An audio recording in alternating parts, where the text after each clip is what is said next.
Good afternoon, everyone. When we began yesterday, we began with the presentation Flavours of Yesterday and Tomorrow. Thinking about India's yesterday and India's tomorrow. As our esteemed speaker here said, India, the cleverest people in the world. And as we said, we quoted from Ramayana. And we said, intelligence without ambition is a bird without wings. So too, if India is to realize its potential and be the great, great, great country of tomorrow, recognize change and opportunity. And in these last 2 days, we have seen things that are great possibilities. We've seen great opportunities. We've seen every bit of the supply chain. And we've also seen the things that maybe we're doing wrong. And we've seen these graphs a lot.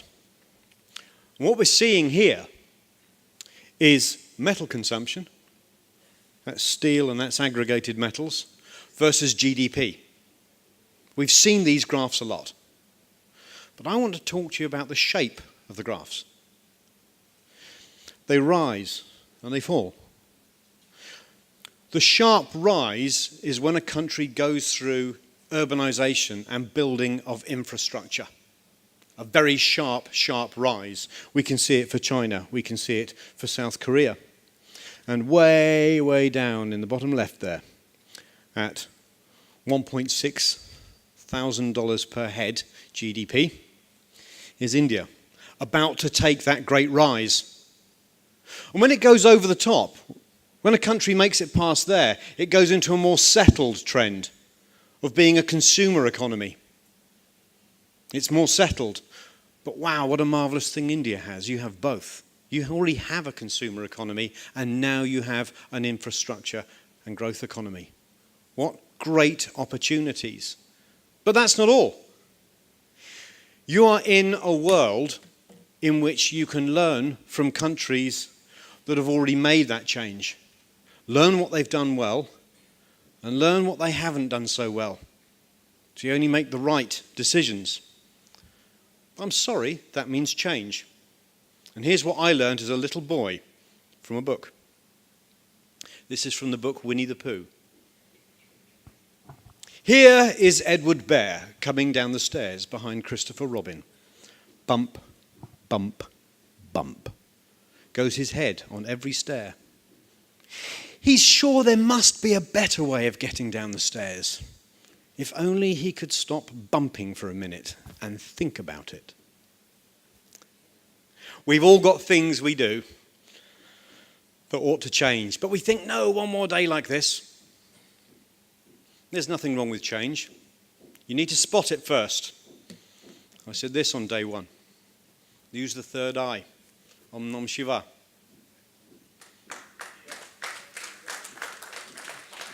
See the opportunities ahead of you and see what needs changing inside you. And don't be ashamed. Great people have changed.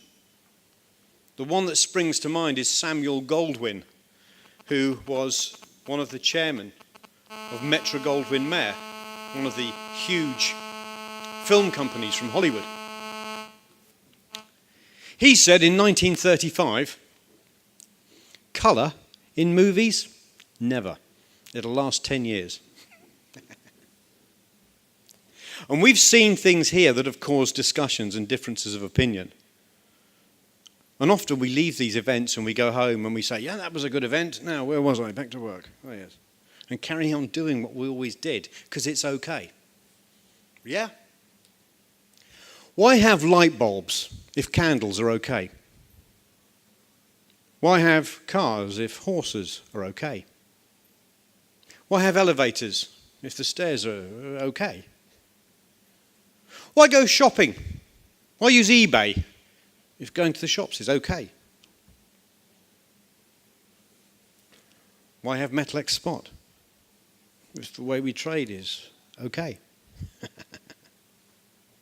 Because change is for the better. Change is wonderful. Change should be embraced. Change makes us improve.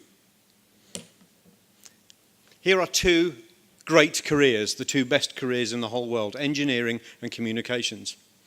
Because no matter what we do with the world, no matter what mess we make, Britney Spears will not change it for us, and nor will Brad Pitt. The world will be fixed by engineers.